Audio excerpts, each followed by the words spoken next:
quero agradecer às forças vivas do Seixo, nomeadamente à Junta, à Associação Cultural e à Casa, pela oportunidade, e dizer-vos que quando pensei neste tema, debrucei-me sobre aquelas pessoas, escritores, autores, uns já partiram, outros estão ainda no meio de nós, que nos ajudaram a recolher bocados da nossa história, fosse da história local, fosse da história regional, fosse das tradições, da cultura, fosse até, digamos, a história daquelas pessoas que, tal como Carlos Paredes ou Varela Pé Curto, mereceram dos autores um trabalho exaustivo sobre eles. Queria aqui recordar então dos que partiram: Raul Brandão, Carlos de Oliveira e da Lécio Cação, Gabriel da Farada, Paulo Farade, Carlos Carranca, Mário Levi Cupido e Cândido Ferreira. Dos que estão entre nós, queria recordar Luís Rocha, João Reigota, António Castelo Branco, Manuel Ribeiro, Silvério Manata, Manuel Cidalino, isto é tudo de memória, Manuel Miranda, Manuel Cloquim, e penso que não estou a esquecer de nenhum. Depois é por falar de conhecer. O António já lá chegava. Estava a falar do Canteiro, não é? Já lá chegava. Eu ainda não acabei, estava a falar dos de Mira. António Canteiro, já falei de Silvério Manata, António Canteiro é outro autor que eu queria também recordar aqui. Posto isto, dizer o quê? Dizer que é importante as pessoas de vez em quando encontrarem-se para falarem de temas que nos dizem qualquer coisa a todos. Eu penso que a nossa história, eu penso que as invasões francesas, que são de certa forma focadas por um livro do Silvério Manata, Os Gandarilhos de Napoleão, são temas importantes para nós podermos nos debruçar sobre eles. Eu agora pedia ao Luís Rocha que fizesse a sua primeira alocução. Eu não...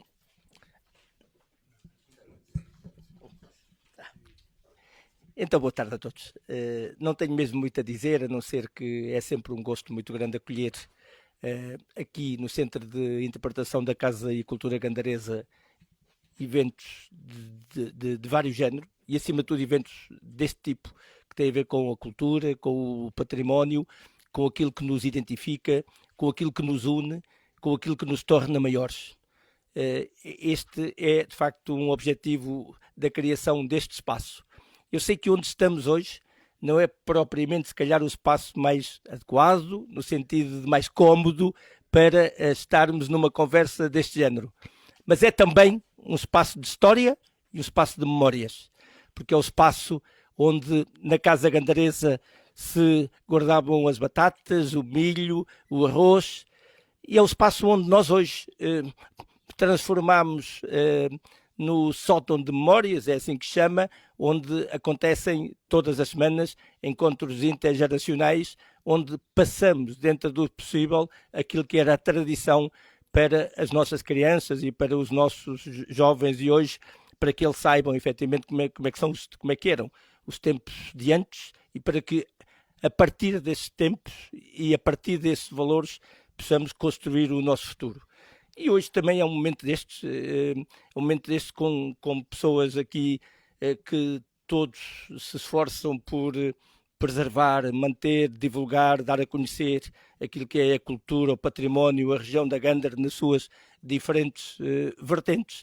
Nós também no Centro de Interpretação tentamos isso, temos aqui em cima da mesa, vocês daí não vêm, temos aqui as nossas últimas 4 edições de livros, temos editado um em cada ano, porque acreditamos que efetivamente a cultura é uma mola importante de desenvolvimento das comunidades e é efetivamente aquilo que diferencia, distingue e aquilo que constrói.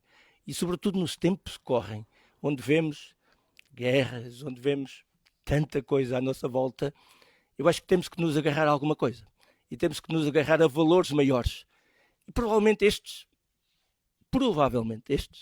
podem ser desses valores maiores.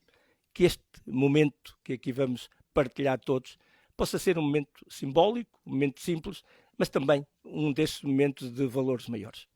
Obrigado, Veríssimo. há tempos, há muitos anos atrás,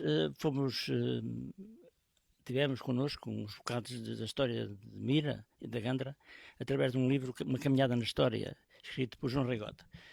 João, gostaria que falasse só uma coisa sobre isso. O micro para lá aqui. Tem que ser. Ai, tem que ser. Opa, pois. Então, boa tarde a todos. Está a funcionar o micro? Tá? Ok. Eu penso que aquilo que o Dr. Leo Rocha acabou de dizer, dizendo que poderia não ser o espaço certo, eu acho que é mesmo o espaço certo. É esta autenticidade que, enfim, a gente olha para um lado e para o outro, os celeiros, os adobos, não sei o quê, começa a haver elementos por todo lado. Acho que é mesmo este espaço que falta. Falta, e já agora ponho já o dedo na ferida, e falta na Gândara e em Mira, ultimamente falta muito. Estes espaços de fórum, de encontro, de debate, é isto que é necessário a nível cultural. E o Seixo tem dado um exemplo inestimável neste campo. De facto tem. Tive aqui já há uns meses até num grande debate sobre a história da Gândara, já não sei a propósito de quê, mas foi ali no salão. Também devo dizer a verdade que não intervi, porque não quis ser incómodo e não intervi. Relativamente a temáticas que estavam a desenvolver sobre as origens da Gândara e sobre a ocupação da Gândara. Não intervi, pronto, o problema foi meu, não intervi. Mas gostei daquilo que assisti e de facto há este dinamismo no Seixo que eu quero louvar e quero cumprimentar todos aqueles que estiveram na base desta organização e todas as organizações e do grande trabalho que tem sido feito a nível cultural, que é de facto sui generis no Seixo. Gostaria de ver isso de uma forma abrangente e desenvolvida noutras freguesias, noutras terras da Gândara, porque é isso que de facto que faz falta. No entanto, temos aqui belíssimos autores e escritores da Gândara que nos últimos anos têm dado um contributo inestimável, um contributo valioso. Comparar aquilo que sabíamos sobre a Gândara há 20 ou há 30 anos não tem nada a ver com os tempos de hoje. E eu ponho também um bocado de dedo na ferida. Eu sou daqueles, também um bocado por defeito, que recuso que a Gândara tenha sido ocupada no século XVIII, no século XIX. Foi, naturalmente que foi, ocupada e muito ocupada. O grande povoamento é mesmo nessa altura. Mas desde longos milénios que esta região foi ocupada. Esta região, e digo isto, não são apenas dados meus, são dados da investigação. Quem acompanha um pouco a investigação hoje sabe que é assim. Esta região foi ocupada durante o Paleolítico. A região da Gândara, este território foi ocupado durante o Paleolítico. Durante o Paleolítico Médio, durante o Paleolítico Superior. Portanto, foi ocupado já nessa altura. É evidente que não havia registros escritos nessa altura para deixar gravado, para que os senhores historiadores hoje cheguem aos documentos escritos, etc. Pois não havia. Mas não é por acaso que a A14 na Importúnio esteve interrompida durante meses e meses e meses, precisamente por causa de uma estação do Paleolítico Médio, do homem de Neandertal, e que esteve ali ocupada, e houve uma grande ocupação nesta região do homem de Neandertal, por exemplo, e também do Paleolítico Superior, do homem do Coa, de nós próprios, que somos do Sapiens Sapiens, não é? Também houve uma grande ocupação. Pois, mas o território era totalmente diferente. Basta dizer que nós não estávamos à beira-mar há 20 mil anos. No Paleolítico Superior não estávamos à beira-mar. Estávamos a 80 km do mar. Este sítio onde nós estamos hoje estaria a 80 km do mar. Portanto, o mar estava lá muito para trás. Portanto, o território é totalmente diferente, mas foi ocupado. O sítio onde hoje temos as nossas vidas, os nossos jardins, os nossos quintais, as nossas famílias, os nossos amigos, estes sítios foram ocupados desde tempo imemoriais. Depois vieram outras épocas, veio o período romano. Esta zona foi ocupada em pequenos casais, em pequenas vilas, esta zona toda foi ocupada durante o período romano. Ao nosso largo, ao largo da nossa costa aqui, diariamente passavam galés e embarcações romanas. Diariamente. Para abastecer as legiões que combatiam na Galécia, nas Astúrias, na Britânia, etc. É por isso que as ânforas aparecem hoje nas redes dos nossos pescadores da praia. Não aparece só sardinha, carapau. Aparecem ânforas. Ânforas que levavam vinho e que levavam azeite para abastecer as legiões que combatiam contra os chamados lusitanos, digamos assim. Os lusitani, que era um termo coletivo, muitas taribas, e contra os galaicos, etc. E, portanto, toda esta região foi ocupada desde longas datas. E, portanto, eu sou daqueles que recuso, embora aceite e compreenda que houve um grande povoamento no século XVIII e XIX, mas não aceito que nós nos agarremos apenas aos documentos escritos, os valorizemos de tal ordem que esqueçamos a realidade das coisas. Esta é a minha forma de ser, é a minha forma de estar e é o meu contributo, que pode ser polémico, mas é o meu contributo para uma Gândara antiga, pré-histórica, proto-histórica, uma Gândara romana, uma Gândara árabe, uma Gândara medieval, enfim, tudo isto que fez aquilo que somos hoje, que é a Portugalidade, e que esta caldeia toda fez que aquilo que hoje somos e o motivo por que hoje estamos aqui, se calhar. Não quero... Podemos falar sobre este assunto, naquilo que eu puder, que eu souber, e sei pouco. Sabemos sempre todos muito poucos comparado com a dimensão das coisas. Basta dizer, por exemplo, basta só isto. Quando me dizem, e com todo o respeito, que o Seixo, que o primeiro habitante do Seixo foi um senhor chamado Figueiras, no século XVII, por aí. Quando dizem isso, no século XVII já havia vereadores do Seixo da Câmara Municipal de Mira. Já havia o senhor Vaz, já havia o Domingos Vaz, já havia não sei o quê. No século XVII, pronto, já havia. E a 700 metros daqui há uma importante estação arqueológica do período lusitano-romano com habitabilidade ao longo da Bala Velha. A 700 metros do sítio onde nós nos encontramos neste momento. Portanto, tudo isto tem que ser revisto, tudo isto tem que ser discutido, discutido no bom sentido, analisado, confirmado, revisto, porque, de facto, quem quiser discutir hoje a Gândara tem que discutir aquilo dentro das temáticas que eu estou a dizer. Isto é o que eu penso. Posso estar errado, mas é o que eu penso. E peço desculpa de me ter já desenvolvido.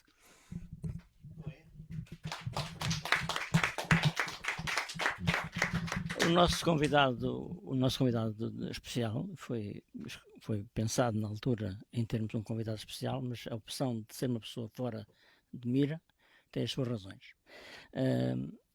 E convidámos, e ele aceitou, o professor Pedro Calheiros. Professor Pedro Calheiros.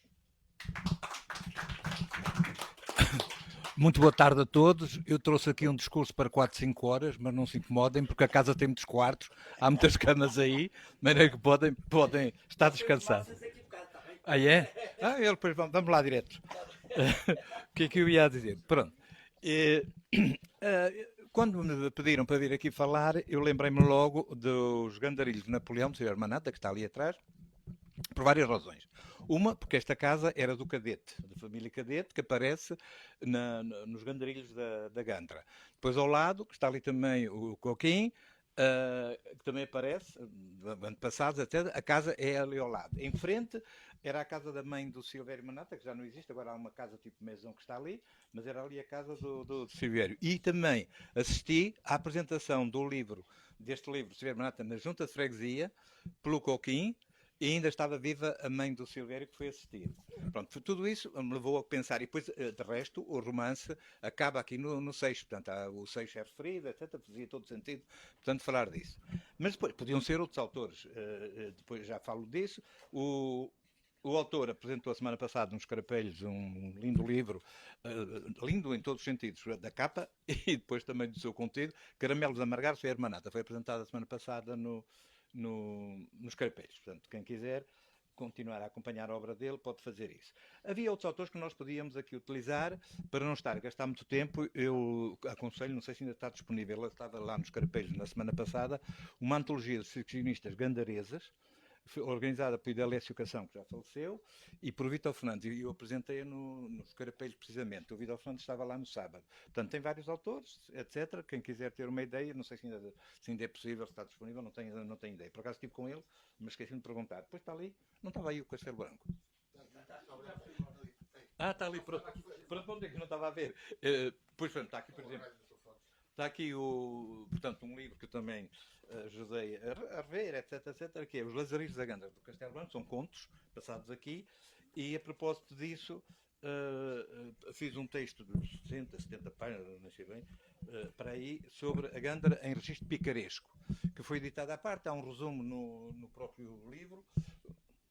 Há um resumo no próprio livro, pequeno, 2, 3 páginas, e este é maior, venho lá por trás, até falámos disso lá também nos Carapelhos na semana passada, porque o último livro do Silvério foi apresentado pelo Paulo Moreiras, que é um grande escritor picaresco atual. Pronto. E então, portanto, havia várias hipóteses. Havia um outro, por exemplo, que também trata da mesma temática, mas é aqui ao lado, é já na Bairrada, Mário Silva Carvalho, que eu já estudei com os meus alunos na Universidade de Sena da Coreia, que se chama Vêm os Franceses, mas passa-se entre Amealhada e Condeixa, que não é esta zona aqui, mas, portanto, o livro existe, se quiserem, até ganhou um prémio. Vêm os Franceses, portanto, de Mário Silva Carvalho. Depois aconteceu também que eu fui visitar um amigo, São Pedro do Sul, que estava lá a Águas, etc., um senhor já de uma certa idade, um antigo prisioneiro, etc., e vejo lá, e vou visitar, enquanto estava à espera para ir para o almoço, ele estava lá a fazer os tratamentos e tal, e visitei o balneário que eu tinha visto na televisão, mas não conhecia o balneário romano, e que não tinha visitado, porque tem praticamente 1000 anos. E estava a tirar o bilhete e estava a folhear uns livros, 2 livros que estavam lá em cima da mesa, e o senhor da caixa disse-me: olha, não quero comprar nenhum livro, está aí o autor. E eu comecei a olhar e interessou-me, até porque tinha a ver, eu já sabia que vinha aqui falar, com o tema daqui. E depois o que é que aconteceu? Uma coisa extraordinária, eu já falei disso aos meus alunos da Universidade de Sena da Coreia, alguns até mandaram encomendar o livro, estava lá a nossa também, a Águas, e era um senhor cego, completamente cego, desde os 5 anos de idade, casado com uma filha. Depois contou uma história, a autora não sabia, olhei para ele e nem sabia que ele estava a ver. Dei-me conta dele quando lhe pedi uma dedicatória. Li o livro, porque já vão ver, vou-vos dizer o interesse que tinha, e ele disse: não posso escrever, se quiser posso assinar. E então pegou num cartão de crédito, aqueles cartões do banco, não sei quantos, e pôs em cima da coisa para assinar direito, para conseguir assinar, e assinou aquilo. Estão a ver a dificuldade. Mas mesmo assim ele escreve livros, não era o único, estava lá um outro, etc. Tem um livro sério, a sério, muito, com muita investigação, etc. E depois, maior surpresa ainda, ele orientou, serviu de cicerone na visita ao balneário, que é grande, que tem várias divisões, com graus, um bocado aqui, um primeiro andar, etc. Parava no sítio certo, fazia um discurso muito sério, se a gente lhe fazia perguntas, ele respondia a tudo. Foi uma surpresa, quer dizer, que é uma coisa espantosa, quer dizer, há vários tipos de resistência, há resistência política, militar, etc. E depois há esta resistência anterior que me impressionou. E então o livro dele, e tem a ver também um bocado, por isso que eu estou também a falar com o livro do Silvério, é São Pedro do Sul, ele chama-se Eduardo Nuno Oliveira. E o livro dele é este, porque tinha lá um outro sobre a República, não sei o que é São Pedro do Sul no século XIX. Franceses, liberais e outras coisas mais. E então tem coisas extraordinárias sobre padres miguelistas, o que eles faziam, uns eram a favor, outros menos, mas eram sobretudo ali naquela zona mais contra os franceses por causa do liberalismo, etc., e mais a favor do absolutismo, etc. E, portanto, é um livro ainda por ser muito bonito, ilustrado com aguarelas do Roca Ameiro. Só vos posso mostrar uma assim de longe, para vocês verem, não dá para ver, mas acho que conseguem perceber. Ilustrado com aguarelas lindíssimas do Roque Gameiro, portanto aconselho-vos a ver. E depois, porque é que eu também, além desta história que vos estou a contar, há outra coisa, é que aqui nesta zona, estamos a falar aqui da Gândara, mas sobre os Napoleões também podíamos falar de Torres Vedras, Lisboa, o Minho, não é? Porque houve 3, etc. Pronto, aqui é a nossa. Esta passa, há várias, ele fala de várias. Naquela zona também houve desertores que namoraram raparigas, casaram, etc. E também ficaram por lá nomes como aqui, de origem francesa. Portanto, há um paralelo, portanto, é interessante nesse aspecto. Pronto. Em relação agora, portanto, entrando mais a sério na matéria, eu andava a mexer nos papéis e encontrei lá um jornal da Escola da Noite de Coimbra, de homenagem ao Mícar Cabral, para o centenário, etc., e que dizia assim, que é um provérbio africano, enquanto o leão não contar a sua história, a glória será sempre do caçador. E isto serve para um bocado para aquilo que vamos fazer. O Silvério desenha personagens anti-heróis, não é? E também tenta desmontar um bocado aquelas trafolhices que são sempre contadas a postos da guerra, etc. E lembrei-me, porque isto é sempre assim, é em relação ao Napoleão, já lá chego, mas lembrei-me, vocês não sei se alguns conhecem, outros não, que isto aconteceu há séculos e há milénios até. Há um quadro celebérrimo, lindíssimo, maravilha, uma obra-prima, na Academia de Veneza, de 13 metros por 6 metros, que foi feito por um mosteiro, por um refeitório, e que era a última ceia. Para verem como estas coisas funcionam, e depois já faz a ligação ali com aquilo. E, portanto, este quadro foi proibido, o autor, o pintor, foi chamado à Inquisição, tenho aqui o processo, podia dizer que não vale a pena, nem temos tempo, não é? O que é que lhe acusavam, que aquilo não era bíblico, não sei o que, e o que é que lhe acusavam? Era um banquete com um cenário tipo renascentista, com vários personagens que numa última ceia nunca tinham aparecido. Um anão, um cão, uns albardeiros alemães, etc. E porquê é que estão lá estes, porquê é que estão lá aqueles, etc, etc. E queriam que ele tirasse aquilo e que mudasse, e que deram-lhe 3 meses para modificar o quadro. E por isso é que eu falei daquele coisa, enquanto o leão não contar a sua história, a glória será sempre do caçador. Ele resistiu, e então qual foi o estratagema que arranjaram? Porque podia ser preso, etc. Tenho aqui o processo, não vale a pena entrarmos em pormenor. Mudou-lhe o título, e em vez de ser a última ceia, ficou o banquete em casa de Levi, que também é um tema bíblico, e o quadro está hoje na Academia, na Galeria da Academia de Veneza. Pronto. Não entro mais em pormenores, porque não temos muito tempo. E agora, para vir aqui à... Pronto. Depois vai cair. É melhor que eu pôr. Não, é só para pôr esta coisa aqui. Depois cai, escorrega. Sim. Pronto. E agora, para vir o nosso Napoleão, os meus alunos já ouviram esta conversa, já devem estar saturados dela, mas os outros não. O Napoleão foi um dos homens políticos que mais utilizou a propaganda política através das artes, em princípio, e outros métodos, não é? E então, vocês devem quase todos conhecer uma célebre representação, celebérrima, uma obra-prima do David, que é o Napoleão atravessando os Alpes. Aqui não dá para ver, mas assim de longe talvez tenham uma ideia. E ele está aqui, portanto, este é o quadro de David, é um cavalo branco, empinado, ele está numa atitude heroica, com mantos voaçantes, quer dizer, é um deus da mitologia, etc, etc. E este aqui do lado. Eu acho que tenho aqui uma agora, não tive tempo de arranjar coisas maiores, não sei se está aqui alguma maior. Aqui talvez seja melhor, está mais clara, é igual, mas está mais clara. E então, isto chama-se, vê-se um bocado melhor aqui, por causa das cores, aquela cor ali. Pá. Isto é o David tradicional, o David e o Napoleão, que toda a gente conhece, não é? Napoleão atravessando os Alpes. Isto é uma mentira, é fake news, não é de hoje. Não é só o Trump a inventar estas coisas. Ele atravessou os Alpes numa mula alugada, já vos mostro a gravura, uma mula alugada a um camponês, transido de frio, todo encolhido, nada heroico, etc, etc. E depois um pintor, Paul de la Force, fez um outro quadro que está na Inglaterra, que está aqui, eu tenho ali uma maior, parece que vi aqui uma com mais... está aqui. Fez um outro quadro que é verdadeiramente a realidade. Foi os ingleses que ficaram com ele, até várias edições. Isto é o Napoleão a atravessar os Alpes, não é aquilo que estávamos a ver, e é aquilo que mais circula, porque é o David d'Angers, etc., é uma obra-prima. Este também é um grande escritor, mas este é no realismo, e aquele era do neoclassicismo e do romantismo. Não é? Isto é, portanto, o Paul de la Roche, que o mostra exatamente, parece um camponês encolhido, vai o camponês que lhe alugou a mula, puxar pela mula ali ao lado a pé, e ele montado na mula. Isto é a história. É a tal história do contador, não é? Pronto. Depois, pronto, Bonaparte, ele usava muito isso, vou pôr para aqui porque nunca mais, fez isso a vida toda. Houve guerras, antes mesmo de começar as invasões, no nosso caso, não é? Mas também houve problemas com a Bélgica. E houve uma cidade que foi destruída. E destruíram até a catedral. Napoleão, para se mostrar muito, como faz o Trump, para se mostrar assim muita coisa, deu dinheiro, para reconstruir a cidade e para reconstruir a catedral, que se vê aqui que não existia, e portanto também é do David, é um quadro também do David. E fez isto distribuir para as cidades todas belgas e até pela Europa, não é?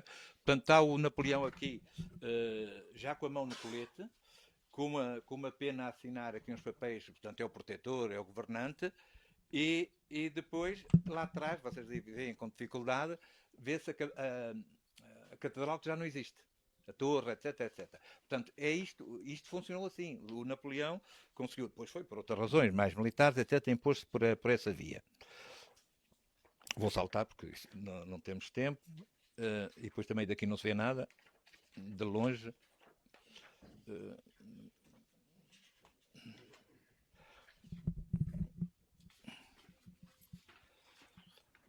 Como, por exemplo, a história dele pôr a mão assim, há mil teorias, uns dizem que é por isto, que era por aquilo, há quem diga que ele sofria do estômago, que era uma maneira de apoiar, pronto, não se sabe ao certo. A coisa é sempre assim. Depois, pronto, isto já falei, já disse que havia a coisa gandaresa. Agora, em relação ao livro do Silvério Manata, isto o que é? Isto é da antologia, mas pronto, é sobre o picaresco, se for preciso, vou ler.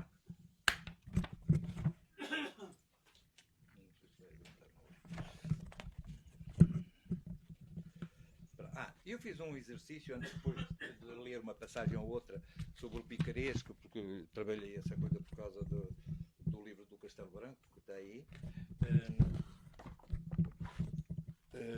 Fiz um exercício que tínhamos feito também lá na universidade e que nem sempre correu bem, e o Silvério também tinha feito isso, um filho por ele, foi à inteligência artificial ver qual era a obra dele e aquilo deu disparate. Quer dizer, havia uma coisa que estava certa, que até vinha de um texto meu, etc., que tinha sido publicado pelo Manuel Ribeiro num blog, portanto havia informação, coisa certa. Depois o resto ele escreveu livros que eram de autores brasileiros, enfim. A Fátima também fez umas procuras, no princípio agora estão melhores, etc. E eu quis ver como é que a coisa está.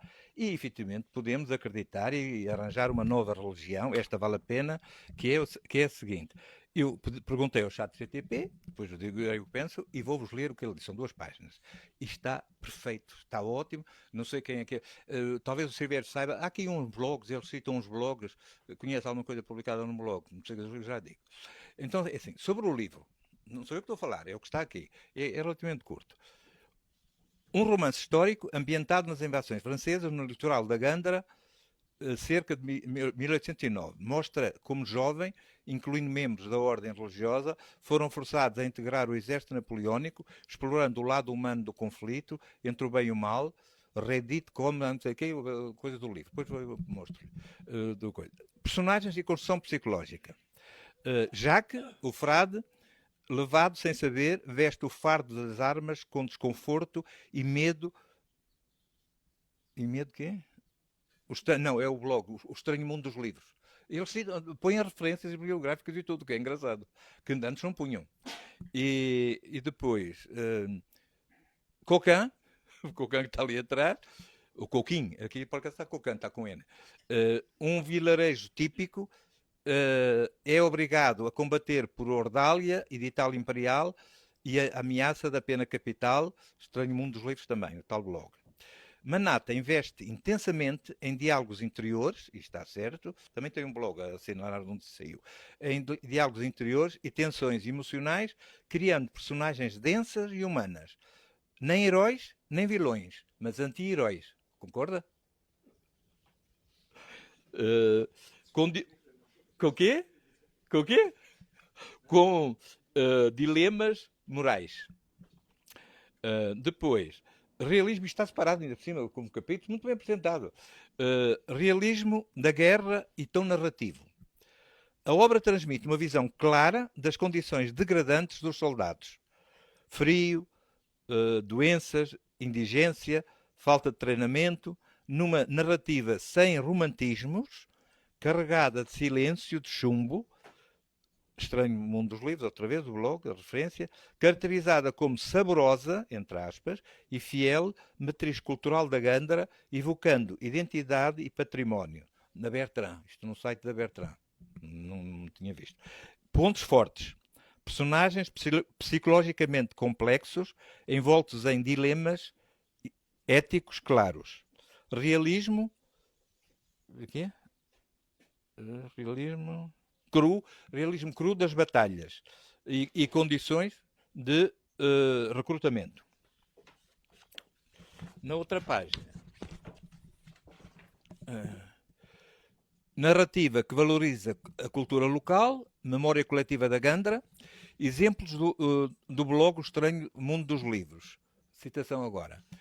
O autor encarrega-se, e bem, de descrever o desespero dos personagens oprimidos, sem esperança e acometidos de uma dureza carregada de parasitas e silêncios de dor. Depois tem a referência. Pontos a considerar. O tom pode parecer pesado para leitores que preferem histórias mais leves ou heroicas. Trata-se de uma obra com forte componente de denúncia e sofrimento humano.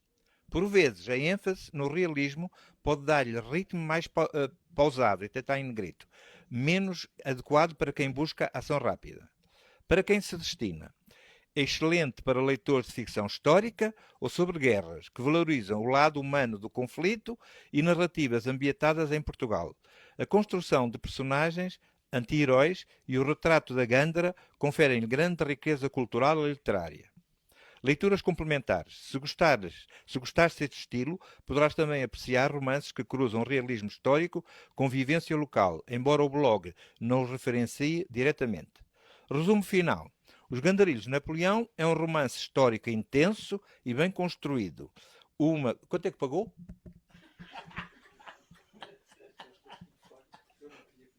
Pois não, eu também fui há dias que fui buscar. Hã? De quê? Eu também fiquei admirado quando vi. Já perdi a linha. Portanto, O Grande Napoleão é um romance histórico intenso e bem construído. Tema uma homenagem à memória da Gândara em tempos conturbados, com personagens profundamente humanos e uma visão sem filtros da guerra. Se procuras leitura envolvente, rica em trama moral e ambientada no século XIX português, é uma excelente escolha. Vamos aqui passar agora a outras pessoas e depois voltamos ao professor Pedro. Ele vai ser, portanto, ele é que vai acabar com isto. Não é connosco, é com isto. É com...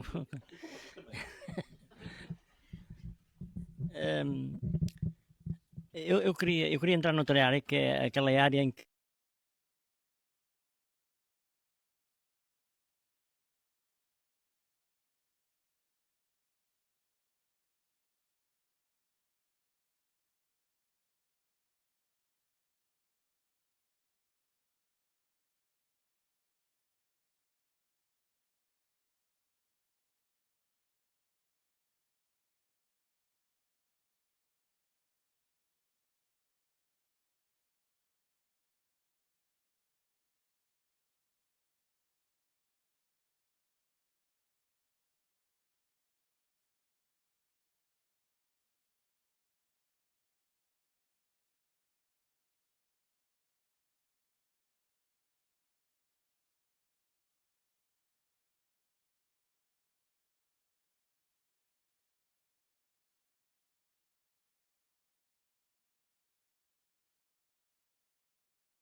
ia escrevendo sobre a Gandra, sobre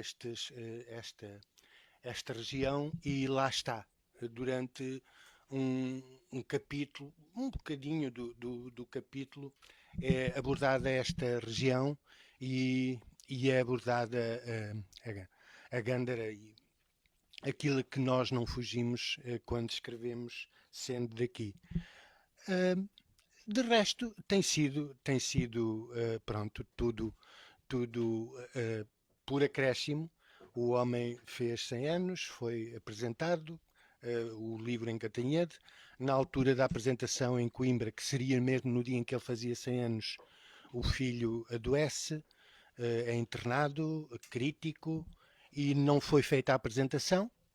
A mesma poderá vir a ser feita ou não noutra data, mas às vezes há situações, e esta é uma delas, em que está tudo mais do que dito, está tudo mais do que abordado. Lá está também um caso de migração. Ele vem de uma quinta do Pinheiro, no Hervedal, para Évora, estuda em Évora e aos 20 e poucos anos casa, e após no dia a seguir ao casamento, vem para Coimbra e fica em Coimbra, radica-se em Coimbra e lá faz toda a vida de profissional ligada à TV, como todos sabem. E concordo perfeitamente com o que dizia Lídia Jorge no Dia de Camões e das Comunidades, de que nós não somos puros, não somos uma raça pura. Onde quer que estejamos, temos um pouquinho de todas estas migrações, de todos estes povos. Temos um pouquinho de França, temos um pouquinho do Paleolítico superior e inferior, temos de tudo um pouco. E quando nos fazem querer ver que somos puros, não há pureza na raça humana, como não há também nas outras raças, porque o tempo atrás de nós tem uma história, e essa história nós temos connosco, está no nosso corpo, na nossa mente, e é isso que tenho a dizer.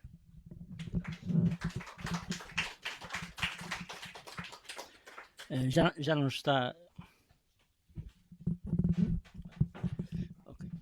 Já não está entre nós, mas foi um homem que escreveu muito sobre Carlos Paredes. Manuel Ribeiro é também um homem que toca Carlos Paredes como ninguém. Manuel, se não te importasse, descias aqui junto a nós. Mas o Manuel Ribeiro não é apenas um tocador de guitarra, é um construtor de instrumentos musicais. E essa base, e escritor também, mas é essa base que eu queria falar, que tu falasses, a base da construção.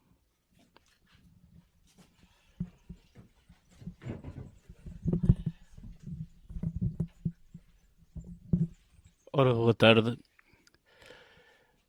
Apanhado aqui na curva, a base da construção de um instrumento musical. Primeiro é necessário fazer muitas experiências, estudar o instrumento, estudar a sua história, estudar a sua mecânica, a sua estrutura, a sua evolução, e depois, suportado em muita matemática, mais pensada do que aplicada, passar à prática, onde as madeiras têm a memória do tempo que viveram, dos ventos que levaram, e a guitarra, no fundo, será o supra-sumo do fim de uma árvore, ou de várias árvores, onde o som dos ventos, as agruras do crescimento, os nós, os veios mais largos ou mais curtos, aproveitados pelo construtor, olhando sempre o pormenor do veio da madeira, aí vai buscar o som que ele julga encontrar, e só o próximo instrumento é que será o melhor que o atual. Isto parafraseando Carlos Oliveira, o olhar da árvore tem o lenhador que o olha de uma maneira, o serrador que o olha de outra e o marceneiro que o olha de outra. Isto está na obra de Carlos de Oliveira. Num construtor de instrumentos, ele ainda vai mais além do olhar do marceneiro. Há ali qualquer coisa de, eu diria, de sacralização para se construir o instrumento. Isto tendo atenção que o sagrado é um elemento que constitui a estrutura da consciência humana, faz parte da consciência humana. No fundo, por isso é que vocês entendem que os músicos pegam nas guitarras com um cuidado muito especial e as guardam com um cuidado muito especial. Pormenores construtivos, isso aí daria para a tarde toda e depois, como eu, quando falo do que gosto e do que amo, nunca mais me calo. Carlos Paredes foi um homem que teve esse gênio, nasceu com esse gênio, herdou do pai tudo o que o pai tinha de bom, e nem só, porque nós não há bem nem mal, na minha opinião, mas conseguiu imprimir mais qualquer coisa ao instrumento e transformou aquele som da guitarra na nossa Portugalidade, que é ampla, porque ela vai beber os seus acordes ao Brasil. Por exemplo, variações em Mi menor, compostas por Artur Paredes, que foi, talvez nos anos 20, há 100 anos, sim, há 100 anos, Artur Paredes, pai de Carlos Paredes, tem lá umas passagens que aquilo, mais tarde, são passagens de Bossa Nova. Epá, isto faz lembrar a Bossa Nova. Assim como há outras passagens. Portanto, aquilo que nós consideramos a guitarra popular, as músicas tradicionais portuguesas, elas, tal qual como disse o nosso canteiro, isto nada é puro. Ou melhor, o que é pureza, pergunto eu. Porque o tio António Taboeira tocava um shot. O que era aquilo? Era uma espécie de Scottish. No seu num acordeão diatónico, pá, importado ali do centro da Europa, das Franças, ali daquela zona de França.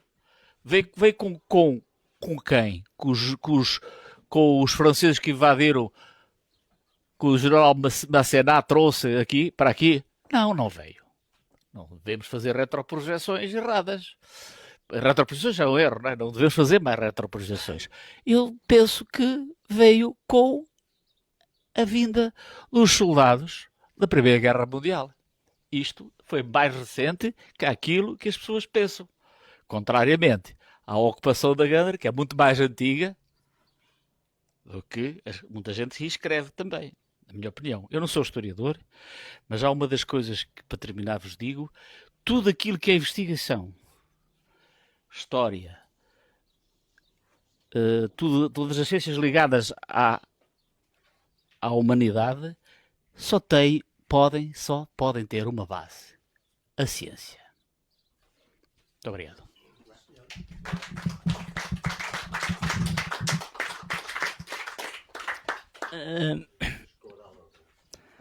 Há coisas que acontecem e que trazem força a esta região da Gândara, trazem força à nossa gastronomia, e estou-me a referir concretamente a uma confraria que existe nos Carapelhos, confraria Naves e Companhia, que o Silvério foi exatamente o primeiro grão-mestre. Gostaria que falasses um pouco, além de se quiseres falar dos teus livros, mas que fales um pouco também do que é que a confraria representa para a história da nossa terra. Boa tarde. Aqui o amigo Veríssimo tem a capacidade de, enfim, nos surpreender, quer dizer, nunca imaginei, primeiro que fosse aqui chamado, segundo que fosse falar da confraria. Mas de facto acho que o faço com muito gosto. Uma confraria não é nem mais nem menos que uma associação cultural. E pronto, e de certa forma é por esses valores que se tem pautado. E sendo uma associação, sendo uma confraria gastronómica, está vocacionada para comer efetivamente. Mas falo no sentido de promover aquilo que é mais, para além da dita gastronomia, aquilo que é mais genuíno da nossa Gândara. E quer queiramos, quer não, aquilo que nos identifica também é, sobretudo, a gastronomia, que acaba por ser o resultado enfim, do modo como a terra moldou o homem e, simultaneamente, o homem moldou a terra. Aprendi esta frase contigo há muitos anos e continuo a apreciá-la, porque, de facto, é isso mesmo que acontece. Relativamente à confraria ainda, vai fazendo o trabalho dela, não se espera mais dela. E dizia eu que, enquanto associação cultural, terá a par não sei propriamente o que é que está por trás desta Casa Gandaresa, é também uma associação ou é simplesmente um projeto? Ninguém me sabe responder. É uma associação. É uma associação também. E penso que, até por aquilo que estamos aqui a assistir hoje, estamos a fazer o nosso trabalho e a par, eu não quero dizer se há mais, se há menos, isso é impossível dizer, não se pode quantificar, mas enfim, a par de uma associação como esta, acaba por ser a confraria, tal como esta associação, acabam por ser uma espécie de referência cultural no Conselho, onde as coisas acontecem, onde nos reunimos e estamos aqui a falar. Mais alguma coisa relativamente à confraria? Peço desculpa. Fala de um livro. Falar de livros. Falar de livros que é dos meus. Não falas muito porque eu quero fazer um encontro de escritores em setembro e... Em que é que ficamos? Ora, esta. Fala se quiser dar mais sobre os... Sim. Não, eu queria realçar se calhar este processo curioso que é... Eu penso que sempre tive o bichinho da escrita, sei exatamente quando comecei, não sei quando acabo. E quando é que eu comecei? Eu comecei exatamente com a confraria. Esta é a curiosidade. Foi o facto de ter fundado essa associação. Fazíamos os nossos jantares regulares, jantares perfeitamente informais. E eu senti necessidade, por causa dos testemunhos, das experiências vividas, de gente mais velha, alguns já cá não estão hoje, outros ainda estão, contavam histórias que eu achava fabulosas, atendendo até à idade há 25 anos. Há 25 anos eu, como é que eu digo, achava tudo muito mais interessante, todas as histórias eram mais fascinantes, e eu comecei a sentir necessidade para cada encontro desses, onde de facto saboreávamos a rica gastronomia gandaresa, a ter necessidade de criar um conto intimamente relacionado com a ementa do dia. E foi assim. E curiosamente eu estou agradecido a uma instituição, a uma associação cultural, que me permitiu começar uma atividade, enfim, que é a minha atividade e que me dá gosto, que é a minha, não é, eu não vivo disso obviamente, mas que me dá gosto, é uma espécie de contraponto à lufa-lufa do dia-a-dia, é ir escrevendo, continuando exatamente com a matriz gandaresa, enfim, que quem lê os livros que eu escrevo conhece. Portanto, faças esta relação da dimensão de uma simples associação, que eventualmente pode motivar a trabalhos criativos. Toma. Muito obrigado.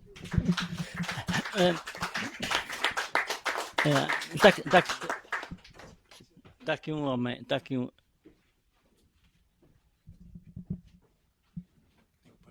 ok. Está bem.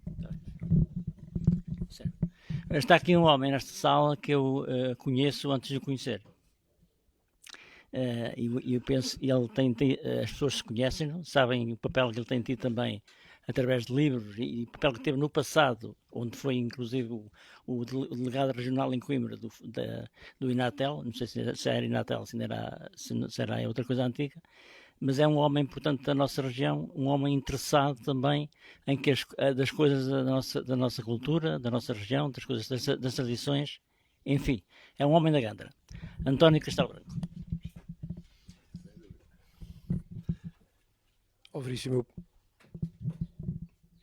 eu podia ser mais daqui a bocadinho, por quanto eu estou a tentar. Depois pode voltar se quiser.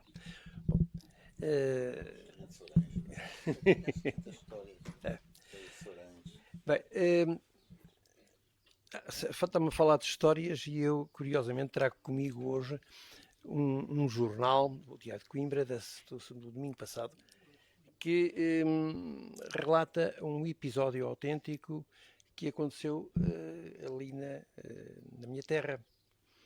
E que é uma história que eu escrevi em tempos e que agora vejo publicada no Diário de Coimbra num rebusco que fizeram dá, portanto, numa página sobre a história de há não sei quantos anos e tal. O que é que foi? Em 1937, segundo diz aqui o jornal, caiu um avião ali no bairro das Patas.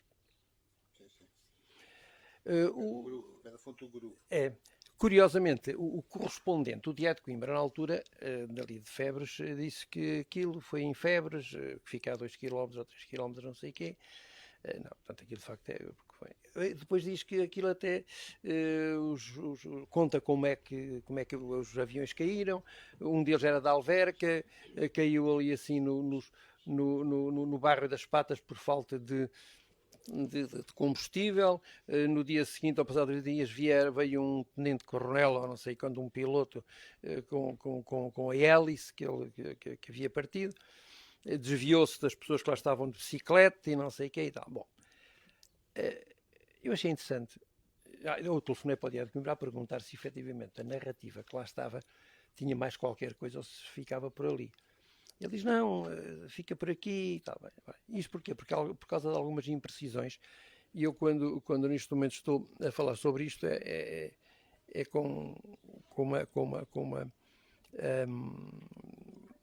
uma particularidade que eu penso que terá interesse. É que muitas vezes nós vamos já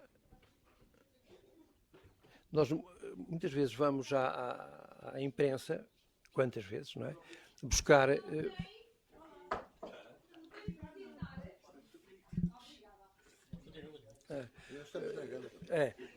buscar documentos, enfim, notícias e tal, que deem para depois escrevermos sobre isso. Ora bem, acontece que no caso concreto, aquela notícia está absolutamente adulterada, isto é. E isto é um alerta que eu gostaria de deixar para quem escreve muitas vezes sobre certos episódios, certas coisas e não vai, portanto, onde deveria ir. Diz ele que, por exemplo, o avião, que sim senhora, está escrito, eu tenho aqui, teve que se desviar das bicicletas que lá estavam para não matar não sei quantas pessoas e tal. E depois, passado umas horas, arranjado o outro avião, que ele seguiu para a Figueira, não é? Bom, mas que entretanto ficaram em casa de um médico lá, Dr. Manuel Cruz. Tudo isso é verdade. Agora, o episódio em si tem muito mais. E aí é que, quer dizer, que de facto mexe comigo, que é isto. Efetivamente, a asa, o aviador que pousou ali na segunda vez, partiu uma asa. A asa é essa que depois foi mandada pelo comboio e foi trazida por um carro de bois que veio de Moucofores. E depois os aviadores mandaram um cão da Ilha do Pico, sem dizerem o que era, e o Timonel Marau vai buscar a encomenda com um recado do médico a dizer: dê a encomenda que aí tenham à pessoa em questão, porque é meu trabalhador. E claro, eu tenho de facto essa narrativa do que aconteceu ao Timonel Marau quando lhe deram um cão que ele não sabia que era, um cachorro, e que ele teve que trazer, tendo que o embebedar pelo caminho, não é? Pronto, ora bem, qual é o meu objetivo neste momento? É de facto alertar para que sejamos o mais precisos possível nas notícias que damos, na crónica que escrevemos, porque de outra forma podemos não chegar àquilo que pretendemos, não é? Eu depois teria aqui um aspecto para falar mais tarde relacionado com as invasões francesas, mas depois daqui a bocadinho falarei.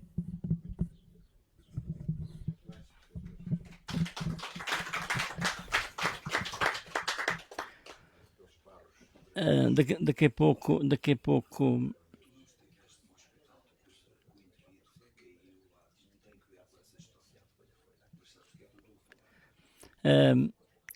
dizia eu que iria voltar daqui a pouco ao professor Pedro Calheiros, mas antes quero desafiar um homem que está ali sentado a vir cá abaixo. Manuel Coquim, ou Cocan, como diz o Coquim.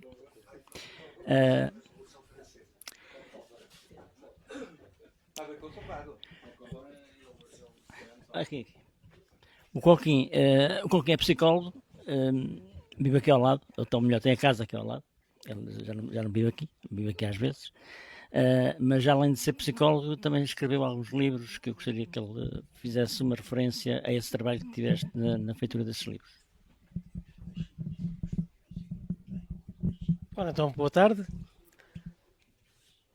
Eu já escrevi várias coisas e a solo só escrevi 2 livros. Em conjunto acho que já foram mais 4 ou 5.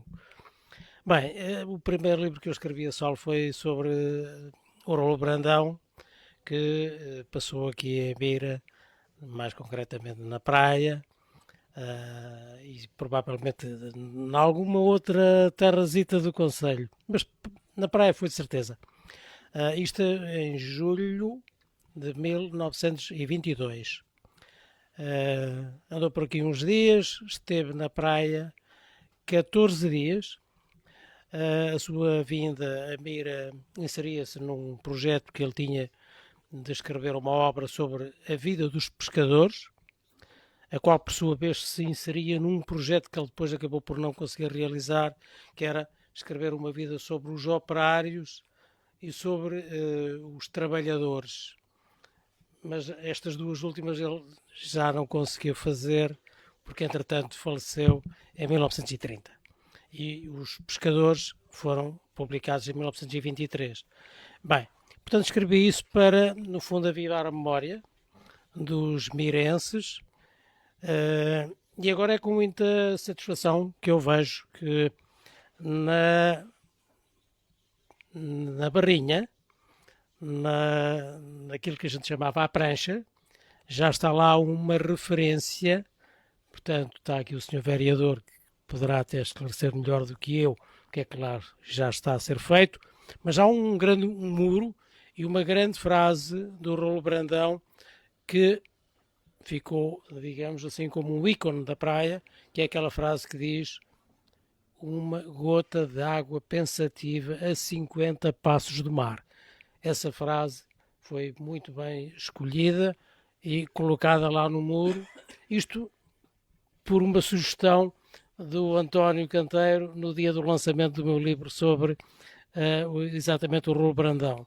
Durante estes 2 anos de interregno, entre a sugestão e o cumprimento, eu fui, desculpem o termo, mas foi mesmo assim, chateando a malta da Câmara para ver se não se esquecia do cumprimento dessa sugestão. Bem, o outro livro, portanto, sobre o Rolo Brandão, penso que a maior parte de vocês conhece o livro. O livro é muito curtinho, porque eu quis que assim fosse. O livro tinha também um propósito de atingir os possíveis turistas que nos visitam e, portanto, tem também uma versão em inglês, cujo tradutor está aqui, o Dr. Vítor Barreira, é que a fez, e, portanto, o livro tinha que ser curto para que os turistas pudessem ficar com o essencial dessa passagem do grande escritor pela nossa terra e não estar ali com grandes filosofias e com um texto muito longo em que se poderia perder o essencial. O último que eu escrevi, portanto, foi sobre a florestação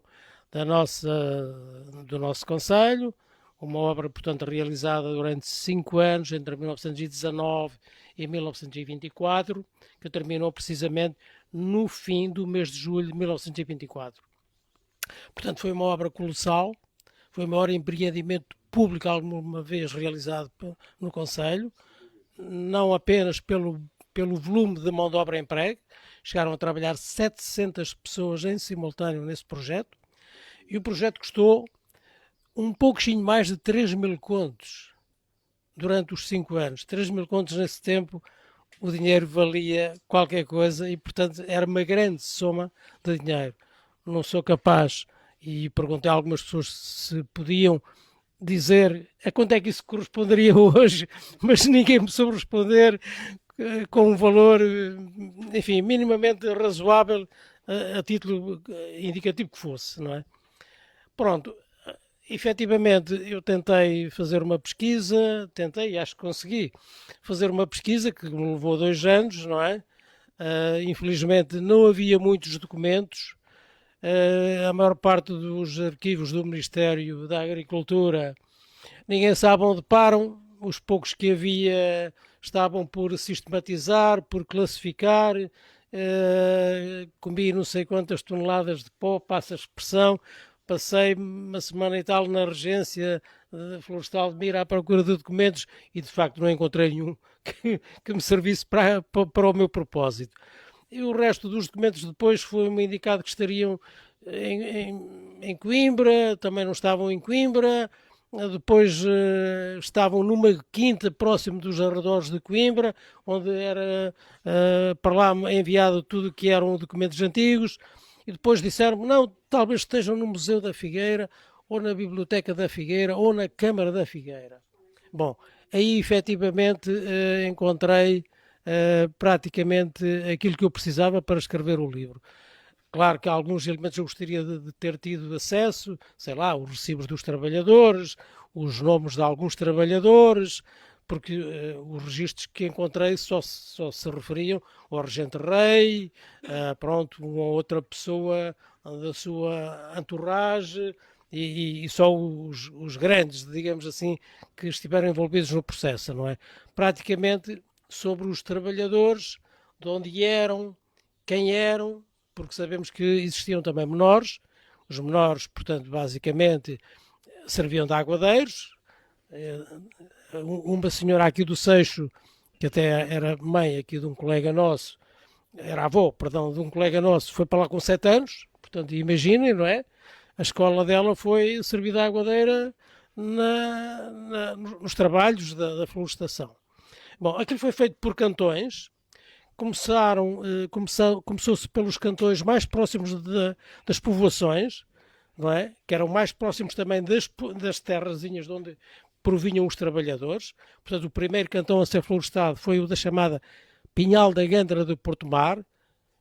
Para quem não é bem daqui, portanto, estão a ver Porto Mar, estão a ver o pavilhão de Porto Mar, onde é a feira de Porto Mar, é exatamente aquele talhão que está por detrás do pavilhão de Porto Mar. Isso foi feito exatamente porque estava próximo da povoação, era de fácil acesso para as pessoas que vinham dos lugarejos aqui à volta, não é? Não vinham só pessoas do Concelho de Mira, vieram também do Concelho de Vagos e do Concelho de Cantanhede, naturalmente. Portanto, tinham que se deslocar a pé, imaginem, das povoações para os cantões e para esses primeiros que estavam próximos da povoação. Imaginem o que é depois no final. Portanto, os cantões finais foram os do Pinhal das Castinhas. Imaginem o que é ir do Seixo para o Pinhal das Castinhas para estar lá de inverno às 8 da manhã. A pé, pela areia, não é? Eu também não consegui respostas sobre a vida, digamos assim. O que é que eles comiam? Onde é que iam fazer as necessidades? Como é que levavam os garotos? Quer dizer, um conjunto de perguntas daquelas, enfim, perguntas de faca e alguidar, mas que seriam interessantes, não é? Fazer uma referência a esses aspectos, mas realmente não consegui obter nenhuma informação. Pode responder? Não, estou escrevendo. Ok. Está bem, ok. Então eu já termino. Pronto. O livro, portanto, eu completei com 60 fotografias da época, mandadas tirar pelo Regente Rei. Às vezes é preferível olhar para as fotografias e tirar as respectivas conclusões antes de ler o livro, porque efetivamente as fotografias são mais elucidativas do que o próprio texto, não é? Apesar de eu ter procurado fazer textos bastante sintéticos e numa linguagem despida daqueles grandes palavrões da história, da chamada história oficial, não é? Mas efetivamente as fotografias são fantásticas, porque o Regente Rei preocupou-se, imaginem já nessa altura, em documentar a natureza dos trabalhos e o curso dos trabalhos, não é? E hoje sabemos precisamente datar aquelas fotografias. Elas estão datadas, não é? Ele escrevia nas costas das fotografias o ano em que as tirava e, portanto, nós temos uma ideia praticamente real do que é que se passou, de como é que aquilo foi feito, do processo propriamente dito, dos diversos trabalhos implícitos na feitura desse projeto. E termino então por aqui.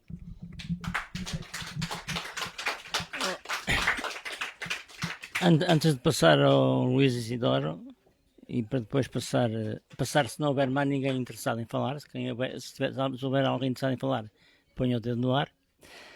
Mas antes de passar, portanto, ao Luís Isidoro, eu queria dizer que nós temos, de certa forma, o tempo contado. Portanto, são 7h20, eu prevejo que isto acabe daqui a 40 minutos. Luís. Então, boa tarde a todos.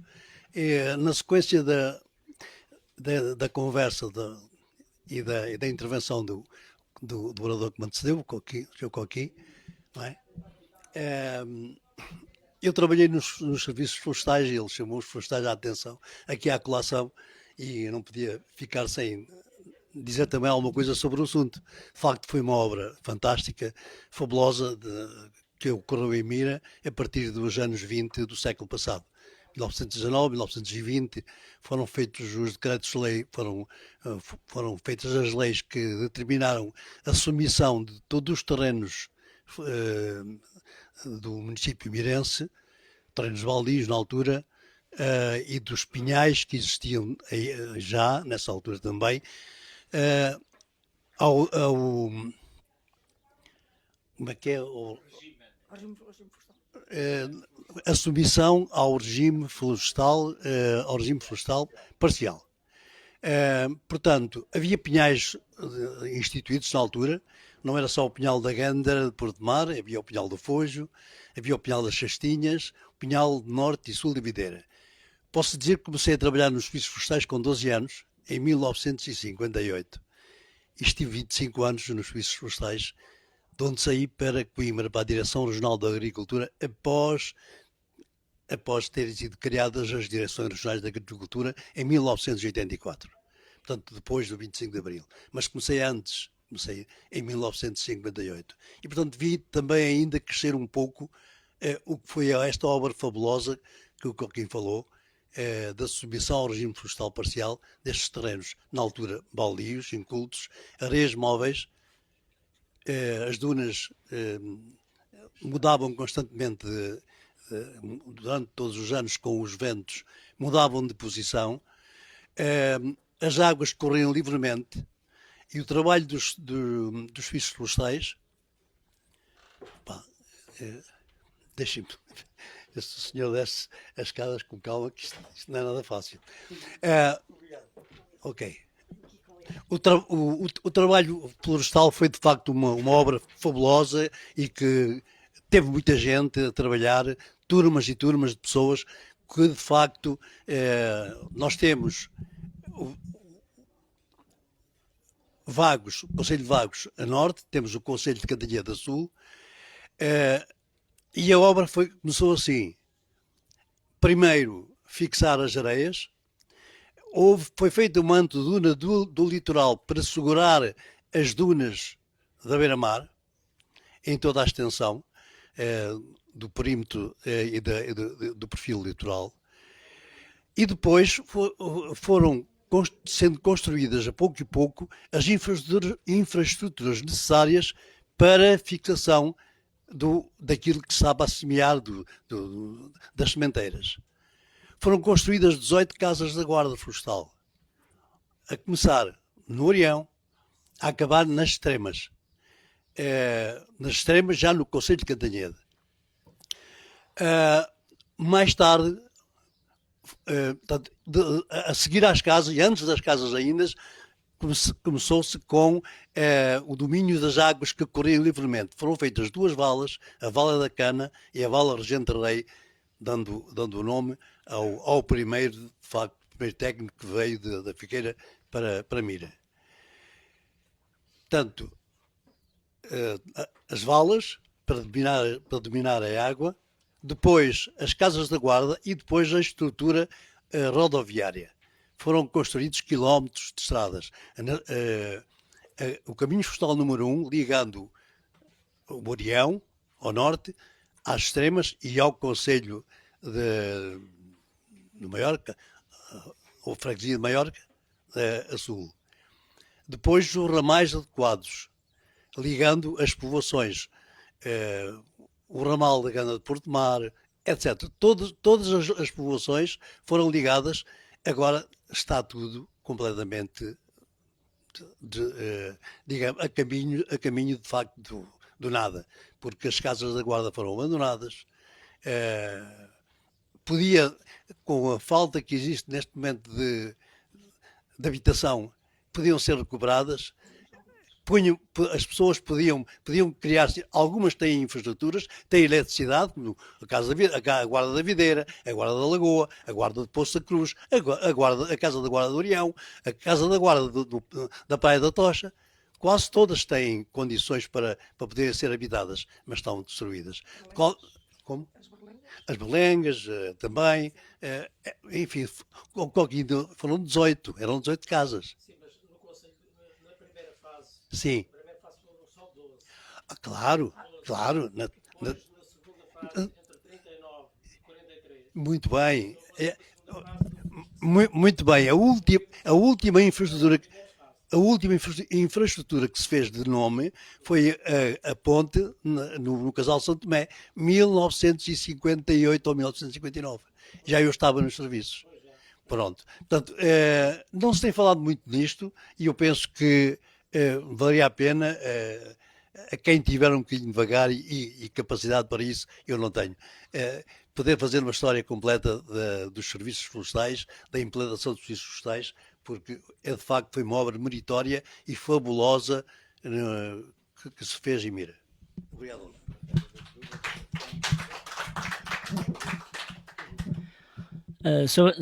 Queria perguntar se há alguém interessado em usar da palavra. Se houver lá em cima, desciam cá abaixo. Não havendo, eu vou dar o espaço final ao professor Pedro Calheiros, porque às 8h menos 20 nós temos que fechar a porta. Ora bem, eu escolhi, pelas razões que vos disse, falar dos Gandarilhos de Napoleão, mas evidentemente todos os livros, uma parte dividida com o Alentejo, mas quase todos têm a Gândara como cenário, como pano de fundo. Em particular, há alguns aqui mais próximos. Um Silêncio de Sombras passa-se na Tocha, no Rovisco Pais, naquele sanatório que lá há, etc., que teve o Prémio Álvares Redol, de 2017. O Comboio de Dunas, que é de 2022, teve o Prémio João Gaspar Simões, e que se passa aqui num comboio que existiu mesmo pouco tempo e que ligava, portanto, até à praia. E há também a bicicleta do Orives Ambulante, que já é mais no Alentejo, mas começa aqui, etc, etc. Pronto. Mas foi os Gandarilhos de Napoleão, pela razão que eu disse. Agora, há bocado falou o Castelo Branco, e eu vou servir-me disso, porque está aqui o livro que ele publicou, Os Lazarilhos da Gândara, com desenhos do Mário Silva. Eu fiz um prefácio, ali só tem um excerto, aqui vou ler uma passagem daí, mas depois há efetivamente um estudo sobre a Gândara em registro picaresco, com base nos contos, era com base nisto, mas há também picaresco nos romances de Silvério Manata, ainda no outro dia na apresentação do livro falámos disso. E eu vou ler, para quem não tem noção do que é o picaresco, uma parte do que aqui está são um parágrafo, e depois vou-vos ler outras duas coisas ali para perceberem o que é. O espírito picaresco inscreve-se na luta contra o culto aristocrático e muitas vezes hipócrita da honra. A maldita a que chamam honra, citação, como se lhe refere o Lazarilho, a propósito do seu amo escudeiro, tão pobre como ele, mas sentindo-se obrigado a fingir que tem uma melhor situação por questões de pundonor, mesmo que seja preciso opor-lhe a infâmia ou a abjeção, o burlesco ou o ridículo, numa catadupa de picardias e diabruras. Este riso moralista, castigador, é o de quem anseia por um mundo melhor, mais justo, menos hipócrita. A literatura picaresca é um grito humorístico contra os dramas da comédia humana. À visão aristocrática, mitológica e mistificadora opõe uma nova maneira de ver a realidade popular, aburguesada, aparentada com o conto popular. A literatura picaresca dá a ver a abissal distância que existe, a maior parte das vezes, entre o sonho e a realidade. O picaresco é o triunfo da crua realidade, do terra a terra de Sancho Panza, da vagabundagem e do acaso. No romance picaresco, as vulgaridades ganham direito de cidadania. Isto é só uma passagem, porque o estudo é longo, ainda aqui qualquer coisa. Debaixo da máscara de honra pode mentir-se ou roubar, e até matar, ou fazer todas as patifarias. Leiam-se os episódios paradigmáticos do Lazarilho de Tormes ou do Guzmán de Alfarás. Na literatura picaresca encontramos a coexistência de vários registros numa mesma obra, estruturas abertas, sem dissimulações. É, pode dizer-se, uma arte sem regras, um campo de experimentalismos narrativos, coincidindo com o barroco nas artes plásticas. E neste texto que eu falo aqui também, analiso até quase mais o picaresco na pintura, espanhola sobretudo, portuguesa também e europeia. E falo disto porquê?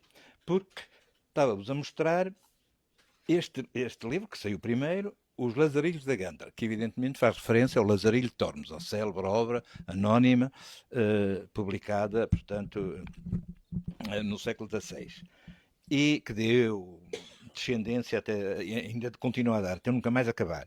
E depois aparece este livro do Silvério que se chama Gandarilhos de Napoleão. Como vocês veem, está um parentesco e há um trocadilho que diz que o próprio autor explica no romance. Deixem cá ver se eu encontro. Acho que é aqui. É aqui, pronto. Eles estão, portanto, estão ali era uma altura de Natal, Barreira interroga os seus amigos, etc. E depois pergunta se eles ainda acreditam em heróis, etc, etc. E a resposta é negativa. E depois ele diz que não mora nestes, escreve Silvério Manata, não mora neles a essência do romance de cavalaria. O herói que dá a vida por uma causa. Como veem, tem a ver com aquilo que tinha acabado de ler. Barreira pergunta se alguém já ouviu falar em Lazarilho de Tormes. E Frade responde que em Salamanca, quando vivacavam junto ao Tormes, tinha ouvido as altas patentes comentar o livro, provocando a curiosidade de Coquim e de Cadete, que quiseram saber mais sobre os enredos. Segue-se este diálogo, que encerra o capítulo, com o mesmo título que o livro e que explica e justifica. Diz então, e este do picaresco continua, por exemplo, não é por acaso, eu escrevi, acho que noto isso ali, que, por exemplo, a Cidade e as Serras, do Essa de Queiroz, e a Terra, o que hoje se chama Tormes, que não é o nome dela, é uma homenagem indireta, sem falar disso, a Tormes e ao Lazarilho, porque se lembram, na Cidade das Serras, quando Jacinto vem de comboio, há uma avaria na zona de Tormes, de Salamanca. Ele fala da Pedra Dourada, da Catedral e tal, mas não diz mais nada daquilo, mas depois efetivamente se chama a Quinta, que era da mulher, que depois se tornou a Fundação, que está lá hoje, etc., chama-lhe Tormes. Portanto, há uma ligação e como sabem, essa gostava, tinha muito humor, estava ligado, portanto, a essa veia, ao realismo, etc. Bom, e então no romance do Silvério diz assim: pelo que me dizem, a nossa vida escarrapacha-se nesse livro. Desde Auxerre vimos lazeirando por um longo caminho de 2 anos até aqui, até esta região gandaresa, como já tenho ouvido chamarem-lhe.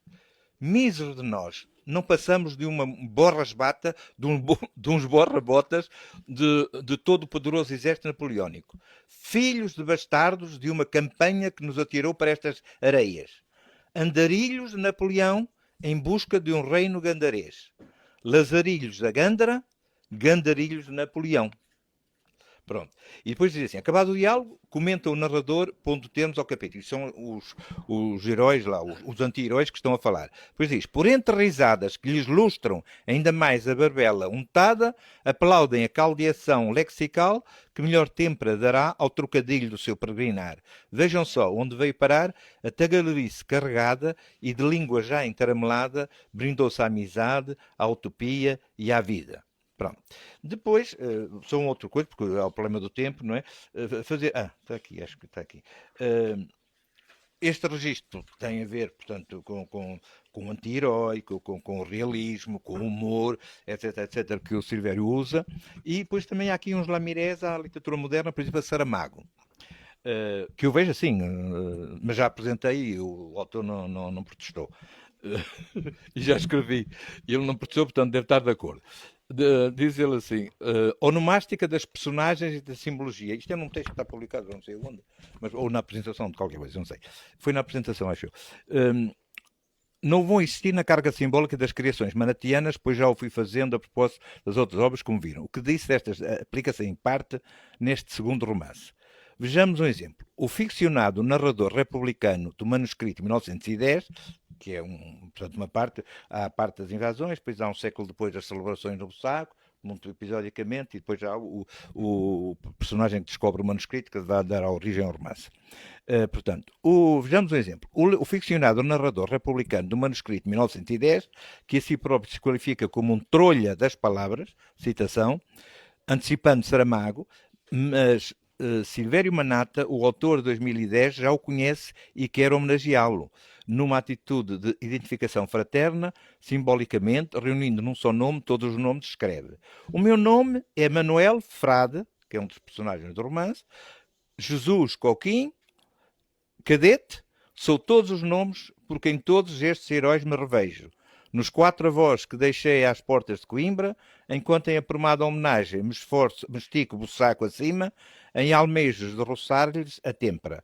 É na esperança de que não se perca a semente da memória que me aventuro pelas lavras da palavra, da voz manuscrita que louvo este bravo ignorado por um protocolo pitosco. Vou acabar. Que um dia apiaram canhangulos para charroar o mar mailas areias e a ria que o afagou. Depois apresentava os personagens, etc. Mas problema de tempo. Chegamos assim ao fim deste evento. Eu há bocado falei, quando estava a falar quando o Silvério estava aqui, estava a falar na questão do encontro de escritores. Eu pretendo organizar um encontro de escritores, ainda não sei aonde, porque ainda não me pediu o espaço. Se a Casa Gandaresa estiver disponível, vai ser aqui da mesma, mas preciso de falar com eles primeiro. No dia 20 de setembro, eu vou organizar um encontro de escritores e outros autores, porque nem todos os autores são escritores, certo? Portanto, e temos aqui alguns exemplos de autores que não são escritores, provavelmente. E nesse encontro de escritores, eu pretendo que os escritores, que seja mesmo um encontro de escritores, que as pessoas falem do que é que os levou a escrever, enfim, outras coisas mais. Mas a ideia é mais um evento que tem o objetivo de fazer cultura, levar cultura às pessoas e lembrar assuntos que são importantes, porque para quem não sabe, toda a região da Gândara e da Bairrada, é aí que eu quero chegar, tem muitos autores, escritores e outros não, que nos têm brindado com os seus livros. Daí a minha ideia de fazer a 20 de setembro um encontro de escritores e outros autores da Gândara e da Bairrada. Obrigado por terem vindo. Fico à espera dos novos livros dos autores que aqui estão. Fico à espera também de sugestões que possam chegar a mim para organizar outras coisas. Quero lembrar-vos também que é da minha autoria a realização da Feira de Troca de Livros, que já faço há 2 anos e que já fiz aqui, mas penso que no 6 já fiz 3 ou 4.